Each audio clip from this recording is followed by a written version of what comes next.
शायद चोर ने ये सोचा होगा कि लोगों को ये नोशन रहे, क्योंकि 7:15 बजे का टाइम था, तो लोगों को ये रहे कि भाई ये लोग घर आ गए हैं, किसी को शक ना हो। उसने अंदर जाकर के 2 कमरों में, जो बेडरूम है और एक और कमरा है जिसमें बेड लगा हुआ है, उसकी वार्डरोब को खोल करके सारे सामान को इतना अस्त-व्यस्त किया, और क्योंकि ज़्यादा शायद सामान उसकी पहुँच में नहीं रहा, और उसके साथ एक लड़का भी मदद कर रहा था उसको, संकेत दे रहा था कि गली में कब लोगों का आना-जाना हो रहा है टॉर्च की लाइट से। फुटेज में कितने तो लोग नजर आते हैं? हैं? सीसीटीवी फुटेज में कितने लोग नजर आते हैं? नहीं, लोग तो गली में घूमते हुए आस-पड़ोस के सब दिख रहे थे। अंदर घुसते हुए? अंदर घुसते हुए केवल एक यही लड़का घुसा था, और बाहर इसका कोई साथी था जो उसको संकेत दे रहा था कि किस समय सुरक्षित है अंदर घुसने के लिए या बाहर निकलने के लिए। क्या क्या गया? हाँ, तो सोने की चेन चली गई 2 तोले की। वो 2 तोले की मैंने 2000, मतलब 2 तोले की वो चली गई, इसके अलावा 22,000 का कैश था। कुछ सिक्के-विक्के होंगे तो पता नहीं है, लेकिन 22,000 कैश लाके रखा हुआ था घर में। और इसके अलावा मेरे गोल्ड प्लेटेड कान के मैंने फंक्शन के लिए रखे हुए भारी-भारी, वो मेरे 8 जोड़ी चले गए। और क्योंकि शायद उसको ये डर रहा होगा, उसके साथी ने उसको संकेत दिया होगा कि कोई आ सकता है, इस चक्कर में वो यही सामान कितने चुरा बजे पाया और घटना भाग हुई गया। थी? ये 7:15 बजे, क्योंकि सीसीटीवी फुटेज से देखने पर पता पड़ा। पहले तो डॉक्टर साहब ने वकील को, पुलिस को बुलाया, पुलिस ने मौका मुआयना किया, सारी स्थिति को देखा।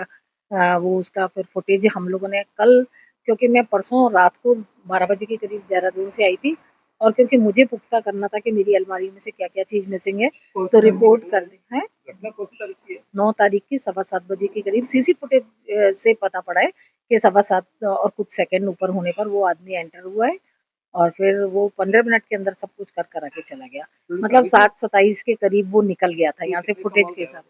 हैं? कुल कितना गया वो केस और ज्वेलरी? वो तो मैंने आपको बताया ना कि 2 तोला सोने की चेन गई है एक तो, और एक वो ईयर जो कान के बुंदे होते हैं, वो थोड़े भारी थे, वो 8 जोड़ी चले गए हैं। वो चांदी के थे, जो सोने का पानी चढ़े हुए थे, वो नहीं, इतने महंगे नहीं रहे होंगे, शायद ज़्यादा से ज़्यादा 35-40 हज़ार का होगा, और 22,000 कैश चला गया। इसके अलावा तो मैं नहीं समझ पा रही हूँ कि कुछ गया है। हर्ष विहार कॉलोनी है, जयपुर रोड में, माया मंदिर से अगली गली में। हाँ जी, हाँ भाई साहब, क्या मामला?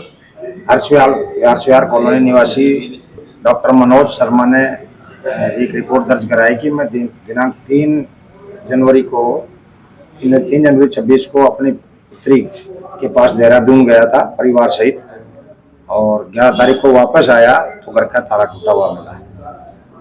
सीसीटीवी कैमरे पर देखने के बाद मालूम हुआ कि कोई अज्ञात चोर दिनांक 9 तारीख को 7 बजे मेरे घर में घर का ताला तोड़कर घुसा है, जो घर से एक सोने की चैन और 22,000 रुपये नकद चुरा ले गया। कहाँ गए हुए थे सर? ये देहरादून अपनी पुत्री के पास गए हुए थे। कब लौटी? 11 तारीख को लौटे। क्या फुटेज वगैरह आया क्या सामने? हाँ, सीसीटीवी फुटेज देखने पर मालूम पड़ा कि इनकी घटना, इनके चोरी 9 तारीख को हुई, 9 जनवरी को। क्या नजर आता था कैमरे? कौन को कितने जाने थे कैमरे में? एक आदमी नजर आ रहा है, और उन्होंने कहा कि एक आदमी नजर आ रहा है हमारे को, अभी अवलोकन करेंगे और जांच करेंगे कि उनके साथ कोई और तो था या नहीं था, या कोई और अन्य रेकी तो नहीं हो रही थी। ठीक, आपका नाम? मेरा नाम Krishna Kumar Yadav, ASI civil line.